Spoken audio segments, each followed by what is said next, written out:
fahafenona no nandraisantsika dia fahasoavana anampy fahasoavana.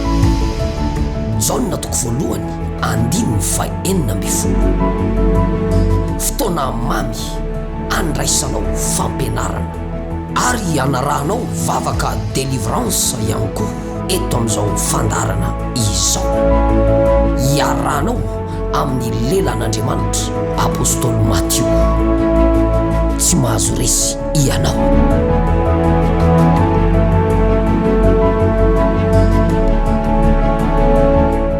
Mandroso fampifaliana ao anatin'ny tokantrano sy ny toerana izay ahitana sy misy anao indray ny tena koa amin'izao andro mahafinaritra dia mahafinaritra izao. Tononoko aminao ny fahasoavana sy ny fiadanana avy amin'ny Jehovahandriamanitra raitsika sy Jesosy Kristy Tompo ary ny fanahy masina izany. Iroso amin'ny fampianarana fohifohy indray tsika sy ianao iresaka makasika ny hoe ahoana ny fomba itehirizana ny fanahy masina itoetra anjaka ipetraka ao anatintsika mandrakizay. Zay no resadresaka ho resantsika androany raha sitrapon'ny tompo moa ty loha hevitra ty dia ho velabelarintsika indray ao anatin'ity herinandro ity. Fa zay zany no lazainy eto hoe ahoana ny fomba itehirizana ny fanan'Andriamanitra itoetra sy ipetraka maharitra ao anatinao. Ny mandray ny fanahy masina dia vetivety dia azo tsotra, fa ny mitahiry ny fanahy masina ipetraka ao anatintsika dia sarotra raha vao tsy mitandrana isika. Ny fanahy masina dia afaka midina ao anatin'ny olona anankiray, dia ny fanahy masina ihany koa afaka miala amin'ny olona rehefa misy zavatra tsy mifanaraka amin'ny sitrapony amin'ilay olona anankiray. Averiko ny fanahy masina dia tsotra ny mandray azy, afaka midina ao anatin'ny olona rehetra izy zay tonga mivavaka raha manana ny fahadiovam-po sy toe-panaraka an'Andriamanitra ilay olona. Tsotra ny mandray ny fanahy masina. Mametra tanana aminao ny mpanompon'Andriamanitra dia mandray ny fanahy masina ianao, na mivavaka ianao dia mandray ny fanahy masina. Fa ny fomba hitehirizana ny fanahy masina sarotra raha vao tsy mitandrantsika kristianina. Eo indrindra no ho velabelarintsika sy ho resantsika amin'ity herinandro ity satria ny antony dia zao: betsaka tsika no mirehatra rehefa nandray ny fanahy masina, ny dina ny herin'ny fanahy masina. Fa afaka ndray andro na ny 2 andro dia rava le izy, tohatra miverina maina-panahy, tohatra ny lasa tsy mirehatra, tsy voatahiry mandritra ny taona maro lay herin'ny fanahy masina na lay fanahy masina zay mipetraka ao anaty. Inona ny antony? Inona ny antony? Ny mpivavaka rehetra dia tena miteny hoe tena nirehatra za tao anatin'iny fotoam-bavaka androany iny, nirehatra za, tena velona ny fanahiko satria nandray ny fanahy masina ianao, nandray ny herin'ny fanahy masina ianao, nidina ny fanahy masina ianao tamin'ny alalan'ny fametra-tanana nataon'ny mpanompon'Andriamanitra, na tamin'ny alalana vavaka zay nataonao dia nidina izy, niasa izy tao anatinao, dia nirehatra ny ara-panahy. Fa betsaka ny olona no tsy afaka mitahiry ilay fanahy masina zay niraisiny, na ny herin'ny fanahy masina zay niraisiny, tsy voatahiriny mandava-taona lay izy, tsy voatahiriny mandava-taona lay izy. Inona ny antony dia ireo karazana point zay mety tsy ahafahan'ny fanahy masina manapaka ao anatintsika no hojerentsika ao anatin'izao fotoana izao. Manasa-pitiavana anao ary ny tena koa hiaraka amiko mandritra ny minitra vitsivitsy hivavaka isika aloha. Jesosy io ampitenenao na dia kely sy bitika aza, aoka ny herinao no hiasa ary ny fanahinao no ampiteny eto mba fahanay mitondra fahalalana vaovao isan'andro. Aoka anafy anay ny herinao androany, fanahy masina ne hiasa. Petrako ampelantananao ty fandaharana ataoko ity dia mba midira an-tsehatra Tompo, amin'ny anaran'i Jesosy Tompo. Amen. Ndao jerentsika ato amin'ny bokin'ny Genesisy Genesisy toko fahenina. Genesisy toko fahenina de ny andiminy fahatelo no manomboka. Genesisy toko fahenina de ny andiminy fahatelo no manomboka, manao hoe: roy Jehova, tsy mba hanapaka mandrakariva ao amin'ny olona ny fanahako, fa amin'ny faniavany de nofo izy, nefa 20 taona ny androny. Tonga de dingantsika any amin'ny andininy fahadimy. Ary hitan'i Jehova fa be ny faratsian ny olona tambonin'ny tany, ka izay fisainana rehetra avy amin'ny fony de ratsy ihany mandritra ny andro. Ary Jehova nanenina no nanaovan'ny olona tambonin'ny tany ka nalahelo ny fony. Averiko ary hitan'i Jehova fa be ny faratsian ny olona tambonin'ny tany, ka izay fisainana rehetra avy amin'ny fony dia ratsy ihany mandritra ny andro farany. Ary hitan'i Jehova fa be ny faratsian ny olona tambonin'ny tany, ka izay fisainana rehetra avy amin'ny fony dia ratsy ihany mandritra ny andro. Andininy fahatelo de milaza hoe: tsy mba hanapaka mandrakariva ao amin'ny olona ny fanahako, fa ny faniavany de nofo izy. Tsy mba hanapaka mandrakariva ao amin'ny olona ny fanahako, fa ny faniavany dia nofo izy. Ary hitan'i Jehova fa ratsozy izy ny fisainana rehetra avy amin'ny fonindra zanak'olombelona mandritra ny andro. Mifampiakina be reo zavatra anankiroa ho resantsika ireo.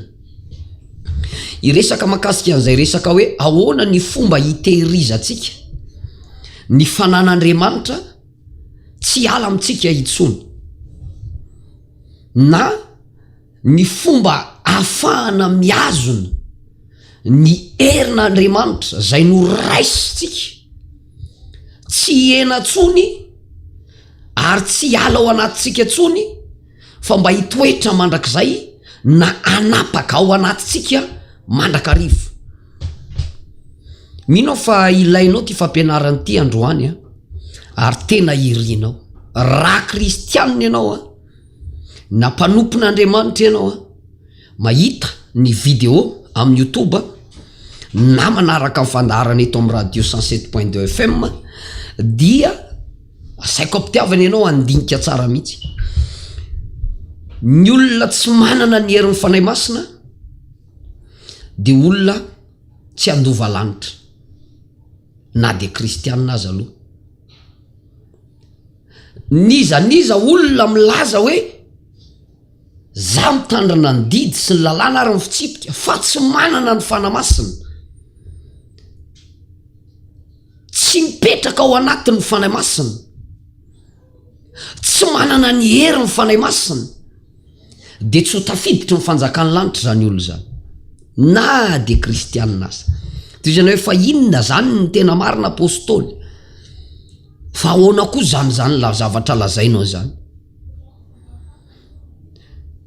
Jereo tsara ny fariseo, ny sadiseo, mpanoradalàna, mahafantatra ny didy sy ny lalàna sy ny fitsipik'Andriamanitra reo, mpitandrina ny lalàny Mosesy reo, mahay mitandrina didy folo reo, fa tsy nanana ny fanahy masina reo. De jereo tsara ny zavatra misy, fa rehefa nanatona ny Jaona izy atao batisa, dinona ny teneny, taranaky ny mena rana ozy izy, taranaky ny mena rana. Faharoa de ity, misy ny fanoharana momba ny 5 adala sy ny 5 endry, virjinina 5 adala sy ny virjinina 5 endry ao anaty baiboly. Ozy ny baiboly hoe samy andro ny mpapakatra avokoa izy rehetra, samy andro ny mpapakatra avokoa, na ny 5 endry na ny 5 adala, virjinina 10. Zay le fanoharana. Fa ny 5 endry fa ny 5 adala, anazavaiko tsara hoe ny olona mpivavaka fa tsy manana herin'ny fanahy masina, na tsy manana ny fanahy masina mipetraka ao anatiny, de aza manantena ho tafiditry ny lanitra. Rehefa indriny mpapakatra ozy izy ny baiboly dia samy ny andro mpapakatra aloha izy ireo tamin'ny voalohany, samy ny andro mpapakatra de ela ny mpapakatra de samy reniremana amin'ny torimaso izy 10 miravavy fa 5 endry ny 5 adala. Ozy ny baiboly rehefa iny ny mpapakatra fa tonga miseho de samy mikoropaka amin'ny fo. Fa zao zavatra antrako ozy ny baiboly hoe ny 5 endro izy de nanana solika tao amin'ny fanalany sady mbola nanana solika fitaiza ihany koa. Nanana solika tao amin'ny fanalany sady nanana solika fitaiza. Fa ny 5 adala ozy izy tsy nisy solika fitaiza, tsy nisy solika fitaiza. De niteny tamin'ny 5 endro hoe mba omeo solika kely aminareo zay fa efa ry mpapakatra sy sisy ozy ny 5 endro hoe tsy hoampozaraitsika ty solika fitaiza ty fa zao ndana mividy any amin'ny mpivarotra aloha nareo zao. Lasa ry 5 adala 5 endry ny andro mpapakatra teo miaraka amin'ny solika fitaiza. Ino io solika io? Ny herin'Andriamanitra, ny fanamasina io. De ny 5 endry no tafiakatra tafiditra tao amin'ny fanasan'ny fampakaram-bady zanak'ondry fa le 5 adala tavela. De rehefa mikatona ny vavady ozy izy na ny trano de zay reto 5 adala reto vao nandondolo. De ahoana ny voalaza ny mpapakatra taminy? Tsy fantatro ianareo melamiko. Nefa ny 5 adala de voalaza fa virgin efa solavitra ny saitsika virgin. Olona virgin zany raha eto ambonin'ny tany de dinio tsara hoe olona tsy nijangajanga, tsy ny simbasombaina lehilahy fatany, ny tahiry ny fahadiova pitondran-tenany tamin'ny fahamarinana, virgin. Ary matoa izy nanantena ho ahoavo mpapakatra de ndikan'izay nanantena ho apaikarina izy. Virgin zany hoe mitovy samy mitandrana ny fahamasinana, fahamarinana, didy sy lalàna na ny 5 endry na ny 5 adala. Fa inona ny tsy nampitovy andreo? Solika fitaiza, lay fanamasina tsy mipetraka tao anatin'ireo 5 adala reo de tsy tafiditry ny fanjakan'ny lanitra tao anatin'le fanoharana. Zay ny lazako amintsika hoe ny olona tsy manana ny herin'ny fanamasina na ny olona tsy misy fanamasina ao anatiny de aza mieritreritra andova amin'ny fanjakan'ny lanitra zany. Ny fanasiny ampakarina manao hoe avy. Ka eo amin'io resaka fitehirizana ny fanahy masina zay ny raisitsika io eo ny tena olana, eo ny tena olana. Satria ny 5 adala de nanana solika fitaiza ihany fa saingy ritra teny ampandehanana ny solikany, ritra teny ampandehanana ny solikany, maina teny ampandehanana le solika, lany teny ampandehanana le solika fitaiza. Any ka rehefa tonga le mpapakatra dia tsy nahavoatahiry solika izy, tsy afaka nitahiry lay solika fitaiza izy, fa reto 5 endry reto kosa nahay nitahiry lay solika fitaiza. Io le fanamasina zay tehirizina. Ahoana ny fomba hitehirizana azy? Io ahoana no ahafahana mataoko hoe mampitoetra ny fanan'Andriamanitra tsy hiala ao anatitsika na andro na alina isan'andro, mandava-taona, mandrapatapitry ny fofonainao. Satria ny fanompona tsy vitan'ny ray andro, ka androany ianao mandray fanahy masina de rapitso maina. Fa mandra-pialanao ety ambonin'ny tany na mandra-pahaka an'Andriamanitra anao de tena ilaina ny fanahy masina. Ilaina mipetraka ao anatitsika izy, ary ilaina mitombo ao anatitsika ny herin'ny fanamasina na ny herin'Andriamanitra. Satria ny fanamasina no atao hoe ratsan-tanan'Andriamanitra na atao hoe tanan'Andriamanitra. Ny fanamasina no atao hoe fanahan'Andriamanitra zay nampidiny ny herin'Andriamanitra na mpanjakany ety amintsika. Ahoana ary ny tehirizana azy? Ity misy tolotsaina anankiray ampianariko anao de nohy tsara. Ny fomba iray tena hoe jery zavatra maromaro tsika ao anatin'izao herinandro zao, fa ny androany aloha de ampianariko hoe anisan'ny zavatra iray tahakina amintsika mpivavaka, tsika kristianina, tahakiny ny fanan'Andriamanitra mipetraka ao anatsika, ny atao hoe fahadiovantsaina. Fahadiovantsaina io de everin'ny olona kely io, everin'ny olona fa inony ty ohatrany hoe tsintsiniavin'ny olona, fa ny olona mieritreritra rehefa mahery mivavaka be de mitoetra ho azy ny fanahy masina, tsy miala ao anaty tsony ny fanahy masina. Fa misy olona mahery mivavaka be fa miala ihany le fanan'Andriamanitra. tsy manjaka ao anatiny any le fanan'Andriamanitra, tsy mipetraka ao anatiny le fanan'Andriamanitra. Inona ny antony mahatonga an'izay? Satria ny antony de zao, misy olona mahery mivavaka be fa maloto fisainana. Maloto fisainana. Ny fahaloton-tsaina dia anisan'ny zavatra iray mahatonga ny fanan'Andriamanitra tsy manapaka ao anatina kristianina tompoko. Lalina le fampianarana ampianariko anao a, satria be de be no mandray fanay masina. Reny zao tsika mety firy sabata, nezaka ny mpaminan'ny Jehova nampandray atsika ny fanahy masina, nametra tanana tamintsika, nampitombo ny herin'ny fanan'Andriamanitra mipetraka ao anatsika. Fa ahoana ny tehirizana niny azafaly fotsiny? Aleloia, amen. Fa ndrehatra zay, tena faly zay mpaminany, fa ndrehatra zao velona fananay, velona le fanahy, fa ho velona mandrakizay ve?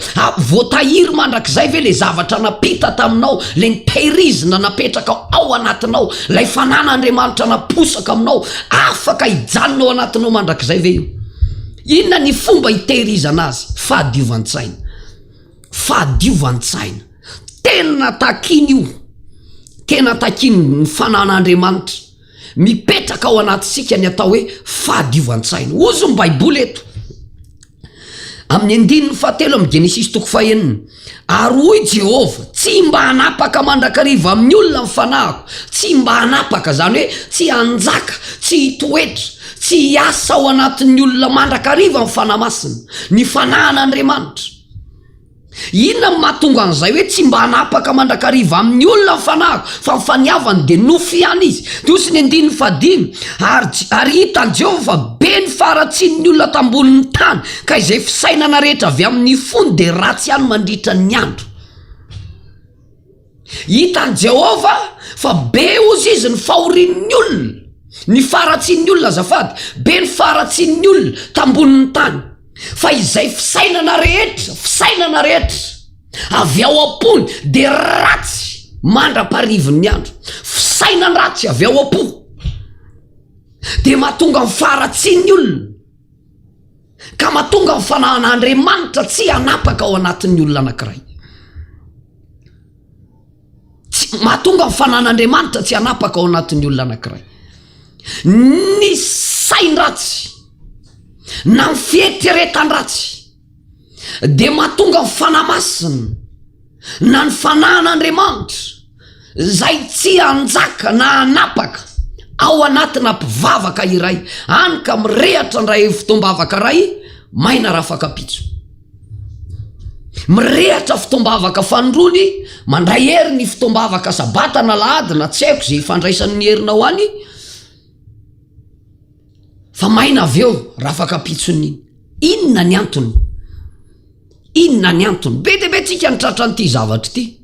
Ozy ny hoe fa maninona ary za nirehatra be tao anatin'le fitombavaka, tena nandray ny fanahy masina, velona ny fanahy, mirehatra ankehitriny, mahery be a, tena tafavoaka ankehitriny, tena mijoro vavolombelona ianao, tena halleloia, amen.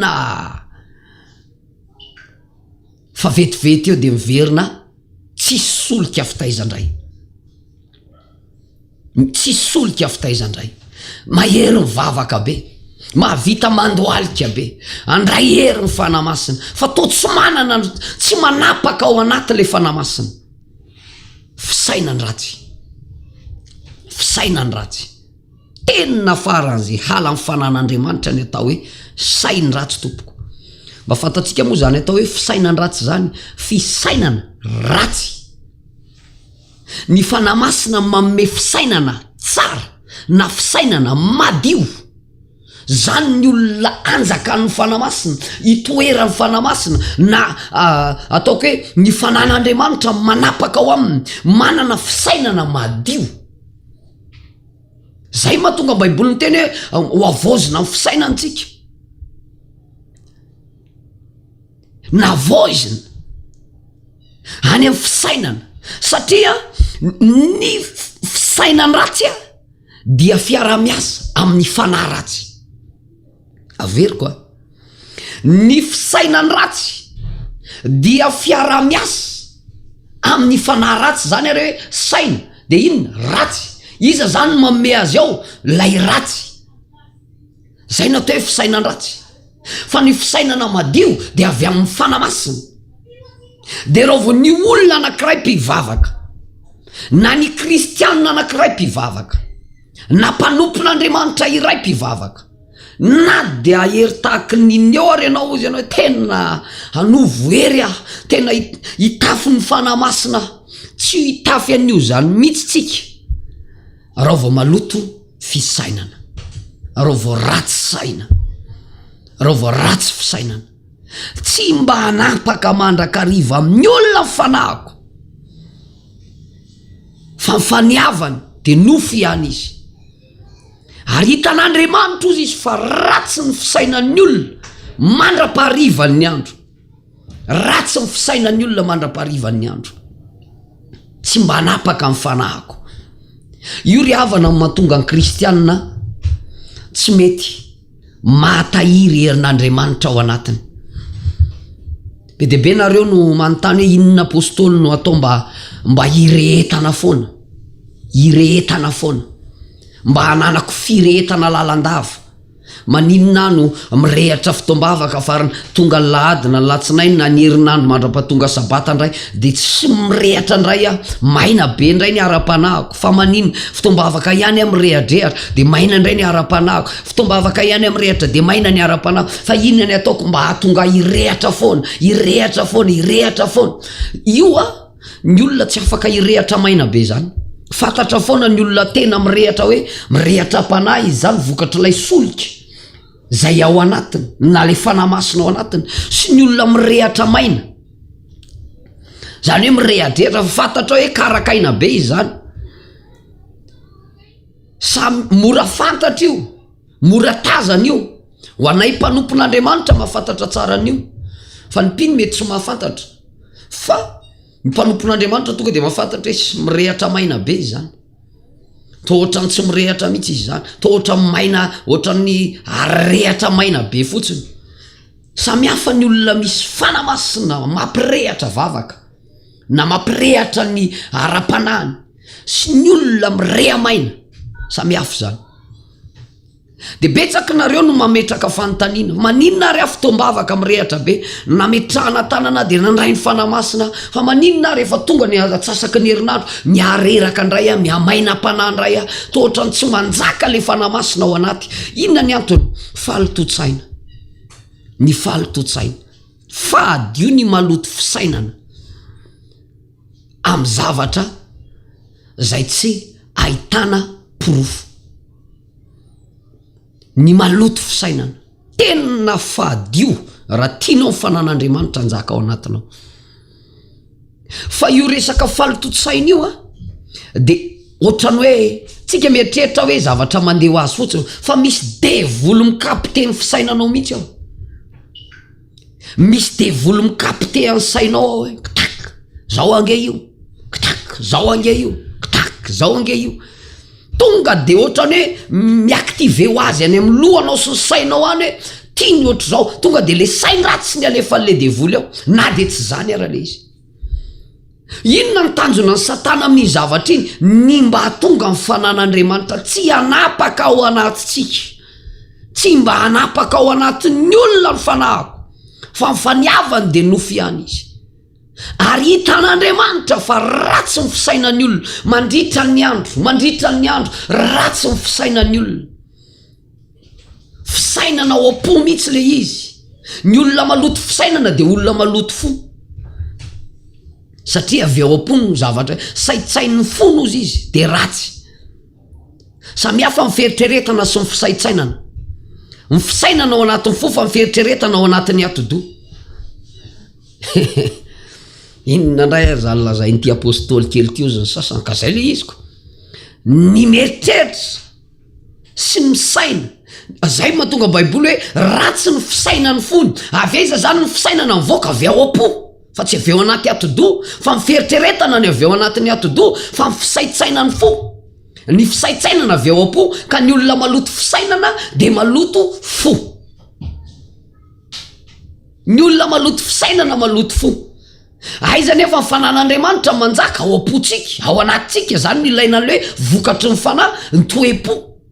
rehefa madio ny fo manjaka ny fanahy masina, maloto ny fo miala ny fanahy masina, fa izy andray no manjaka ao ny fanahy ratsy. Dikan'izay raha maloto fisainana ny mpivavaka anankiray manana an'izany toetra maloto saina lalandavo zany, de ny manjaka ao amin'ny fanahy ratsy fa tsy fanahy masina. Marina zany lazaiko anao zany, ny manjaka ao amin'ny fanahy ratsy fa tsy fanahy masina. Ary io daholo ny tsy mahatafavoaka na kristianina sy mpitondra fivavahana be dia be, tsy mahatafavoaka mahatonga amin'ny pastera ny akamarony eto Madagasikara tsy anjakany ny fanahy masina, de satria manana fisainany ratsy. Anisan'ny fisainany ratsy ange ny fifanenjehana samy mpitondra fivavahana, fisainany ratsy io, satria misaitsaina ratsy izy rehefa mandroso ny anankiray de alefany devolo ny sain-dratsy, le sain-dratsy miteraka fialonana, de tsy manjaka ny fanahy masina. De eo am'izay ny olona mahatonga ny olona hoe aninona ary zay ohatr' zao tonga amin'ny Pentecoste de tena nandray fanahy masina, nefa rehefa avy eo tsisy vokany, tsy voatahiry le hery, tsy voatazona le fanahy masina, tsy manapaka ao anatiny le fanahy masina, satria ny fisainana de mikonty ny fisainana eo amin'ny fiarahana amin'ny fanahy masina. Anana fisainana madio, mikonty io, tena tsika mieritreritra hoe fiainam-bavaka be ihany no ilaina de mipetraka amin'ny fanahy masina, miasa ao anatin'ny fanahy masina sy ny sisa, fa ny fahadiovan'saina de anisan'ny zavatra ray tena mikonty indrindra amin'ny fifandraisana amin'ny fanan'Andriamanitra, amin'ny fitehirizana ny fanan'Andriamanitra anjaka ao anatintsika zanak'Andriamanitra. Ka aza atao ambany zavatra io, aza atao ambany zavatra io. Betsaka ny kristianina sy ny mpitondra fivavahana sy ny mpiandraikindraikitra isan-karazany ao anaty fiangonana any, ampidiriny devoly an'izany atao hoe fisainany ratsy zany. De any ny afarany am'izay ka izao lasa mpivavaka tahaka ny reto dimy adala reto fotsiny sisa izy, mijoro miandry ny mpapakatra, fa ny solika fitaiza miaina mpitsanganana. Azonao, ny solika fitaiza miaina ampitsanganana, to lasa mainkaka le mpivavaka, tsy tahaka ny firetany taloha itsony ny firetany, any ka lasa mametraka fanontaniana hoe niala amiko ve ny tanan'Andriamanitra, tsy tiany ny tompontsony ave, sa inona loatra ny zavatra mitranga, fa maninona za to ela ny vavahana, ela nanompo, ela nanao asan'Andriamanitra, to ela tena ohatr'zao, za olona mitanandraikitra sy adidy sy ananina be dia be ato anatin'ny fiangonana, kanefa niara-panahiko to tsy mirehatra mihitsy, to ohatrany tsy anjakan'ny herin'Andriamanitra mihitsy ana, de misy aza mifandraisana fanahy masina tsisy mba midina amiko mihitsy. Ozy le sasa zay tsy mahare mangoritsina tsy mahare mangoritsina ozy ny sasany ray mahare mangoritsina, sasany miteny hoe tena namay be teo amin'ny lohako le zany nandray fanahy masina teo, natsapahery velona ankehitriny rehatra, fa afaka 3 andro verina milon'ny ray lay zava-misy. Inona ny antony? Tsy hoe ianao tsy matanjaka mivavaka, tsy hoe ianao nandika didy folo, tsy any le resaka, fa fisainana ao anaty fo, ny fisaitsainana ao anaty fo, tandremo io raha tianao anapaka ao anatinao ny fanan'Andriamanitra. Tena marina ty zavatra teneniko anao ty, tsy afaka anapaka ao anatinao zany mihitsy ny fanahy masina raha vao ny fonao misaisainy ratsy, manana fisainany ratsy, manana fieritreretany ratsy amin'ny zavatra zay tsy tokony ho eritreretina amin'ny tokony ho izy. Sibleny devoly ny akamarony kristianina amina toetsaina, le devoly tsy mipetraka ao anatinao fa ndefasany zana-tspika nafara tsin-tsaina ianao, falotontsaina, zana-tspika alefana, fa izy tsy mipetraka ao zany, de livreny ianao nga mihetsika devoly zany, roana miala ny fanahy ratsy, tsisy fanahy ratsy hita aminao zany hoe ino ka nitramble hony ianao de nenjerana na nandona na niovitrovotra na nitomany, tsisy an'izany mihitsy. Fa kapitely le devoly fotsiny toepolo le olona anana fisainana ratsy, fieritreretany ratsy de tsy manjaka le fanahy masina fa lasa mpivavaka tahaka ny 5 adala lay mpivavaka fa tsy manjaka ao anatin'ilay solika fitaiza tsy mitombo tsy voatahiry lay solika fitaiza tena ilaina nefa ny mitahiry ny solika fitaiza ilaina ny mitahiry solika fitaiza raha teo any an-danitritsika ilaina ny miazona ny fanamasina njaka ao anatintsika raha teo any an-danitritsika ny mitazona n'io tsy vita ny herinandro tsy hoe herinandro ihany ny ilaiko ny fanamasina manapaka ato anatiko de samy vita aloha fa baibay daholo na 2 volana na heritaona tsia fa mandrak'izay ny fanamasina mila mipetraka ao anatintsika ary mila tehirizina ao anatintsika lay atao hoe solika fitaizana lay herin'Andriamanitra sao tonga tapoka ny tompo ka tratra oatra ny 5 adala de eo vo anenina hoe vavaka ihany zay tahiry ny fahamasinanay fa diovam-pitondratenanay zay nga nanao an'izao tandrina didy lalàna fitsipika sy ny sisa kanefa tsisy hery de zava-pona nefa tsisy hery de zava-pona ka eo indrindra mahatonga mampianatra mba hitehirizantsika n'lay fanan'Andriamanitra zay mipetraka ao anatintsika zay noraisitsika mitovozitsika azontsika nandritra ny fotoana rehetrarehetra zay nandraisana an'izany inona ny atao hitehirizana an'izany fanamasina zany na ny fanan'Andriamanitra izany fahadiovan'tsaina tena ilainao io tena ilainao io tsy anapaka ao anatinao mihitsy ny fanan'Andriamanitra vo ny olona maloto fisainana ny fony ratsy ny fisaitsaina ny fony zay maheno an'ity fampianarana ity de mahazo tombony satria ho an'ny kristianina miara-mivavaka tena hoe fotoana betsaka zay no nanovozana hery niarahana tamin'ny mpaminan'ny Jehova falitsika nrehetritsika tena aleloia amenina ozytsika ary satrotsika de isy oatryreny foana fa aza faly fotsiny am'izany fa mesasaina hoe ahoana ny tehirizako an'iny hery zay ny raisiko iny ahoana ny tehirizako an'iny osotra zay nomena iny ahoana ny afahan'iny manjaka tsy miala amiko itsony mandrak'zay zay zao ny tokony esanao saina fa azafaly fotsiny tonga andray ny sabaty halleloia amenna andray fahasoavana andray fahasoavana andray faly anao andray fahasoavana fa le mitahiry le fahasoavana hainao sa tsy hainao le mitahiry azy hainao sa tsy hainao de mba tsy hotratra n'le hoe za apôstôly inona ny ataoko mba hirehetako foana irehetako fa za mirehatra kely de maty ndray de mirehatra de maty afo de mirehatra de maty afo de mirehatra de maina de sinsisy tsy misy afa-tsy akoatran'ny fisainana madio mpianatranao ao anatin'ity herinandro ity mba hahafanao mitahiry ny herinao zay no raisina de areo le fampianarana de raiso tsara fa ny fisaitsaina ny fo reo vo ratsy de miala ny fanan'Andriamanitra reo vo ratsy de miala ny fanan'Andriamanitra ary jereo daholo ny olona ratsy saina rehetrarehetra fa tafaverin-dalana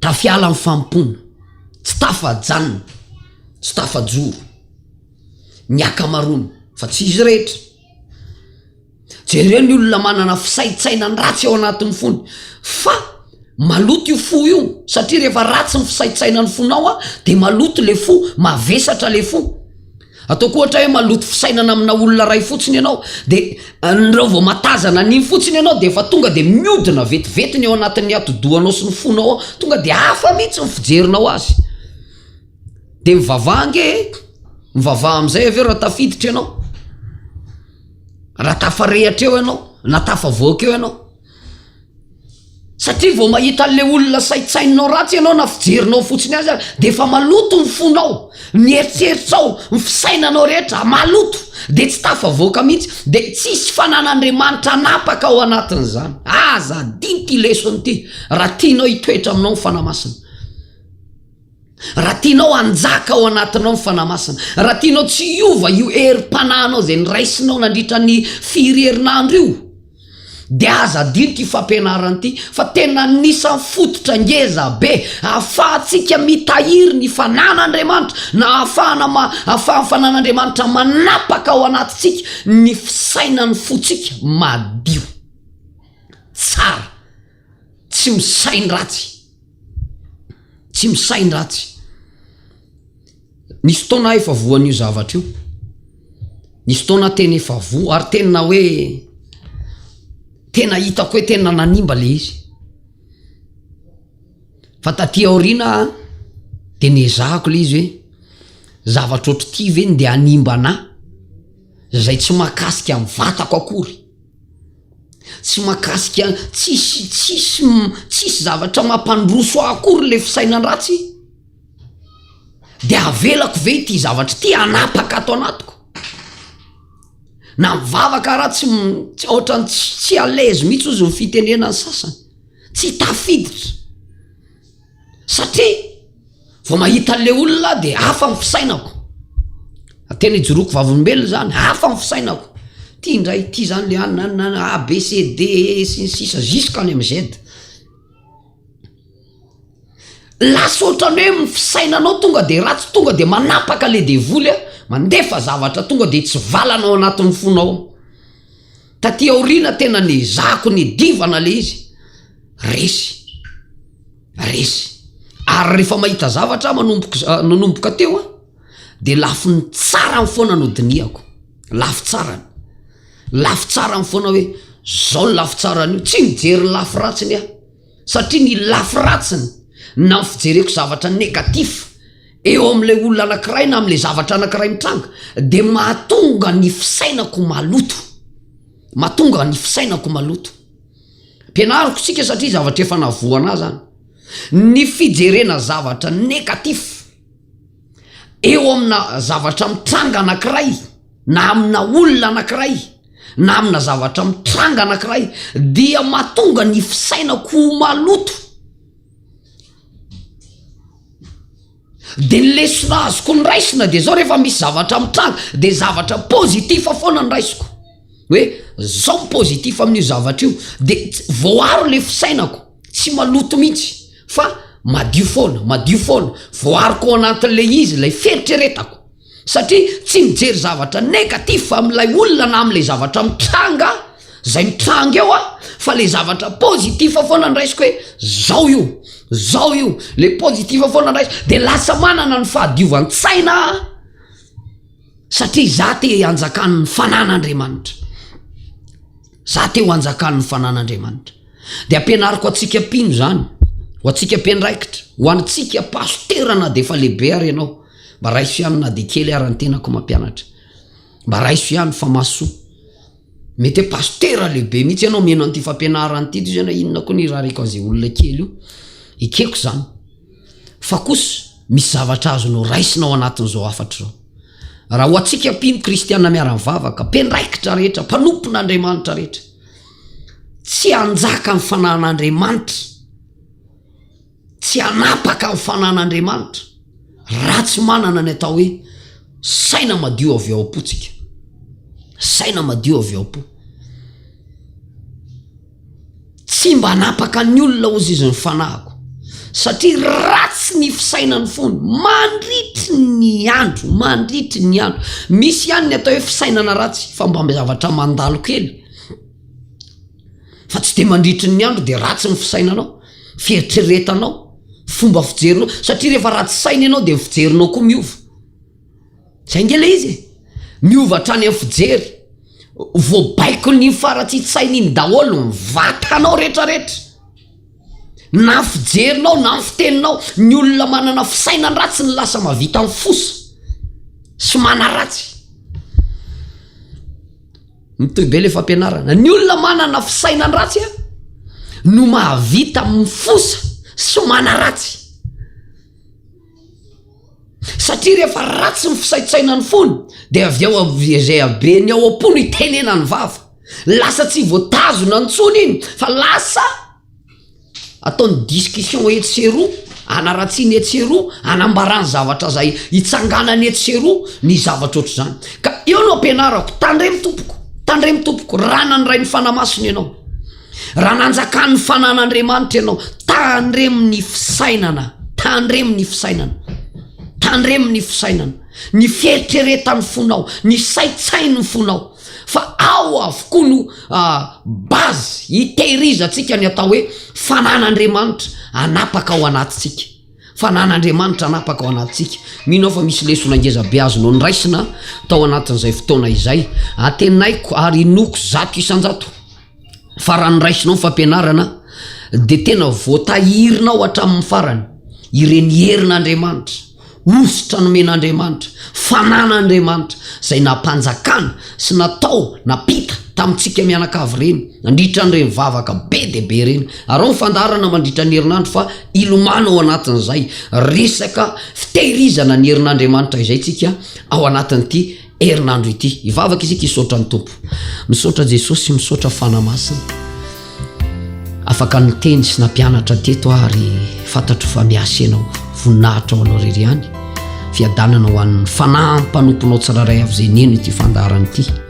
Ka io izy reto na ny mahita ny amin'ny video amin'ny YouTube na ny any amin'ny mpieno fandarana amin'ny radio, ianao ny hita ny fanahany tsy avelanao anapaka ao amin'ny fisainany ratsy fa de adio ary ho anjakan'ny fananao marina Jehovah-Andriamanitra amin'ny anaran'i Jesosy Tompo, amen.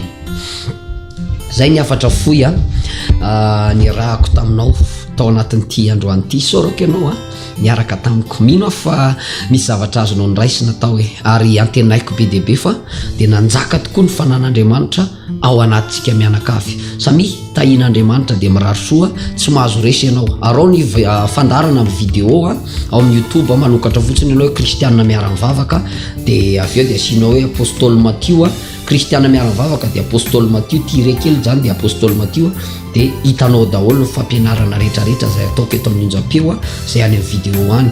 Toy izay ihany koa eto amin'ny onjam-peo samy miezaka de aparitao ny fandarana amin'ny anaran'i Jesosy Tompo de mahereza daholo. Veloma tompoko.